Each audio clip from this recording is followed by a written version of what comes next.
This video is being made to talk to you quickly about Directive 15-001.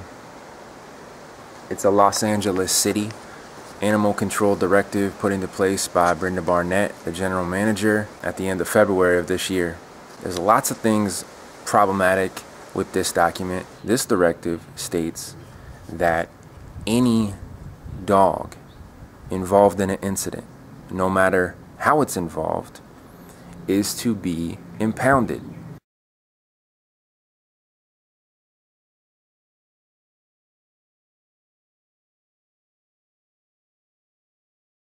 Your dog's going to be held as if it's guilty, and you're going to have to prove its innocence. That's not how the system should be working. It should be working the other way around. They should have to prove that your dog is guilty of something. Your dog could have done nothing. It could get attacked by a loose dog. It could be on a leash. It could be on its own property. All of those things combined at the same time, and your dog could still be impounded and held at risk for a label of potentially dangerous or dangerous under this directive. There's a paragraph that represents procedures on the first page. It clearly states that animal control can become involved whether or not a complaint is even filed. If something happens and a human goes to the hospital for any reason, even just to check a scratch on their finger, your dog's getting impounded. Even if it didn't do it, alleged that it did it, it involves 2, 3, 4 dogs, all those dogs are getting impounded potentially. Same goes for a domestic animal.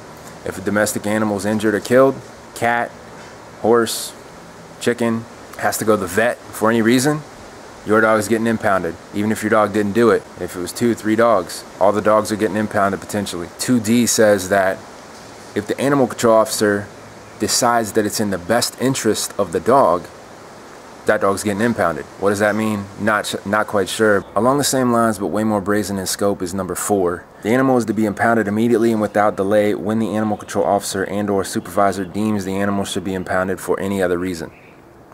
Subjective, vague, unlawful, disrespectful to due process, ignoring the Constitution, ignoring property rights. It's allowing them to make up evidence on the fly and take your dog and impound it, and then it goes through this entire process. 6 states that if you refuse to give your dog when the animal control officer wants the dog, they're going to then obtain a warrant.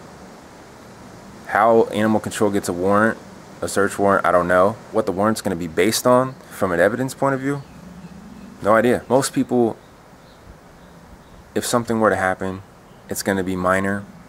They're going to be cool about it. Oh yeah, no big deal. No big deal. Something does happen. Here's my number, yada, yada, yada. They're going to get in touch. They're going to do it privately. They're going to be humans about it. But every now and then, you're going to cross paths with a jerk-off who is going to be rude. Whether their dog's the aggressor or not, they're going to be rude. Mix in potential breed prejudice. If you have a pit bull and their dog aggresses onto the pit bull, and then it's like, well, my dog doesn't harm anybody. You have a pit bull, yada, yada. I've seen this happen already. It's already happening just in the month that this has been out there. If there's a neighbor dispute, if you have a type of dog that another neighbor doesn't like, hell, they could just call animal control on you, make something up. There's no basis of evidence in this thing. It's really one person's word versus the other person's word. It's all hearsay based. So it's really ripe for fabrication. And the most ludicrous example of all, but could potentially fall into this directive, is if 2 of your own dogs in your own home get into a fight amongst each other. The fight could last 2 seconds. There's a bite. There's a witness in the home, reports it. Maybe you rent. There's somebody living above or below you, reports it. Point is, if an incident happens, the department has the ability, via this directive, to insert themselves into the situation. Now, whether they do it or not is going to be a case of selective enforcement, which is its own crappy problem. But the point is that this directive is giving animal control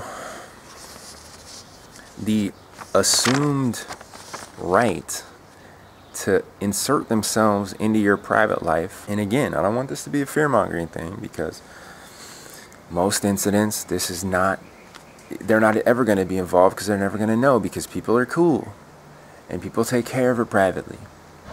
But there's certain scenarios where this thing can go downhill quick.